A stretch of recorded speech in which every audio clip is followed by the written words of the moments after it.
Kita tahu harusnya kasus di Timah berangkat dari temuan direksi atau komisaris. Berarti ada pembiaran ini, Pak. Wong buktinya direksi masuk kok. Ini sangat mengerikan, Pak.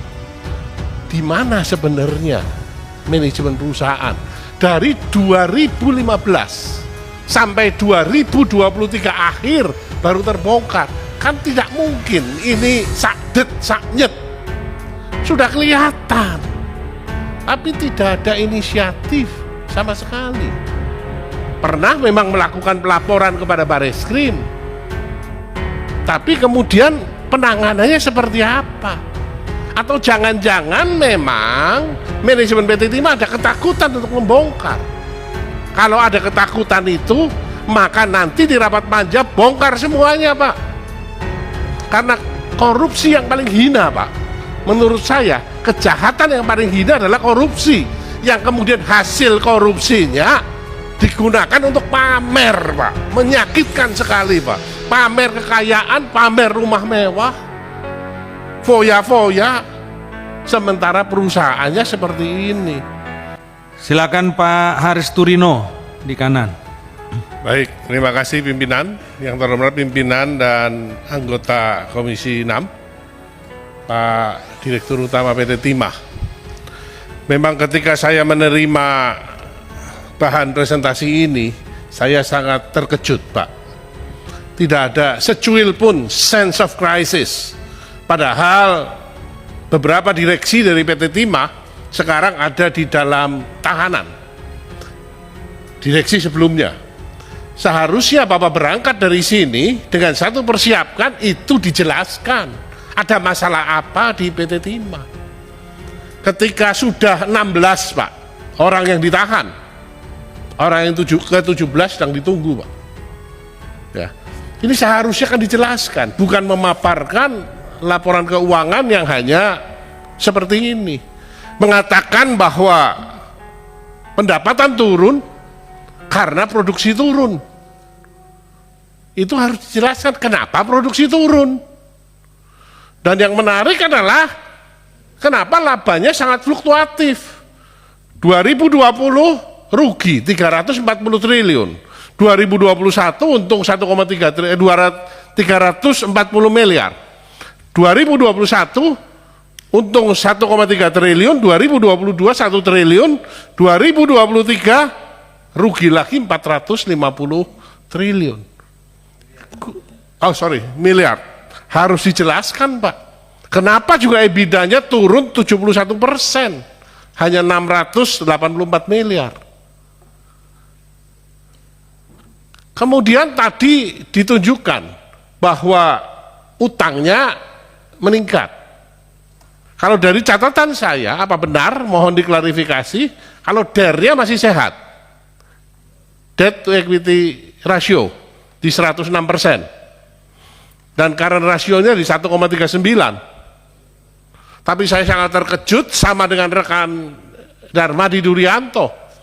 Di tengah situasi seperti ini, program strategisnya hanya 2. Yang pertama pengembangan non-timah, yaitu tin chemicals, tin solder, dan solder powder, serta optimasi zircon, yang merupakan mineral ikutan timah.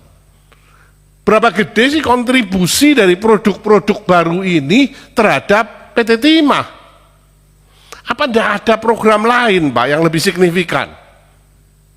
Apa tidak ada langkah-langkah strategis lain yang harus dimunculkan terkait juga dengan kasus yang terjadi saat ini? Kita tahu harusnya kasus di Timah berangkat dari temuan direksi atau komisaris. Tapi yang muncul adalah Kejaksaan Agung yang mulai Desember kemarin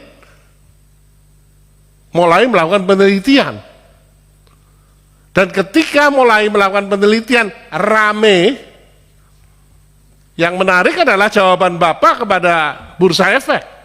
Bapak mengatakan secara resmi bahwa tidak ada keterlibatan organisasi, tidak ada keterlibatan direksi. Berarti ada pembiaran ini Pak. Wong buktinya direksi masuk kok. Ya. Dan ini sangat mengerikan Pak. Luasan IUP Bapak itu 472.000 hektar. Sementara smelter lain di bawah 1.000 hektar. Tetapi ekspor tins semester 1 2023 hanya 8.307 ton. Sementara gabungan dari smelter-smelter swasta 23.570 ton. Ini ajaib sekali Pak, angka-angka ini Pak. Akibatnya penerimaan negara turun, kerusakan lingkungan tidak bisa dihindari. Dan ini yang mengakibatkan kemudian Kejaksaan Agung turun tangan. Nanti sepakat dengan rekan-rekan yang lain, kita akan dalami lebih lanjut. Di mana sebenarnya manajemen perusahaan dari 2015 sampai 2023 akhir baru terbongkar. Kan tidak mungkin ini sakdet saknyet. Sudah kelihatan. Tapi tidak ada inisiatif sama sekali. Pernah memang melakukan pelaporan kepada Bareskrim. Tapi kemudian penanganannya seperti apa? Atau jangan-jangan memang manajemen PT Timah ada ketakutan untuk membongkar. Kalau ada ketakutan itu, maka nanti di rapat panja bongkar semuanya Pak. Karena korupsi yang paling hina Pak. Menurut saya, kejahatan yang paling hina adalah korupsi. Yang kemudian hasil korupsinya digunakan untuk pamer Pak. Menyakitkan sekali Pak. Pamer kekayaan, pamer rumah mewah. Foya-foya, sementara perusahaannya seperti ini.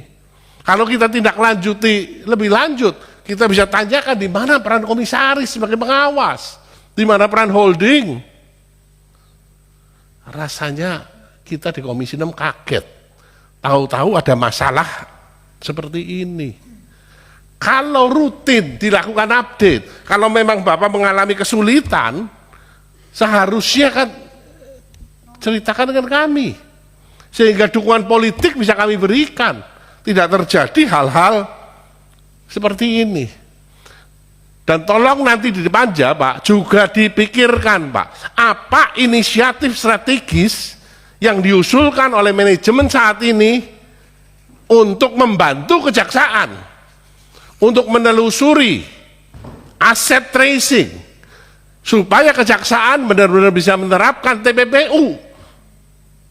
Ditelusuri itu, supaya paling tidak sebagian dari kerugian negara bisa kembali. Dan kedepannya PT Timah bisa kembali menjadi perusahaan yang menguntungkan. Terima kasih. Assalamualaikum warahmatullahi wabarakatuh. Waalaikumsalam.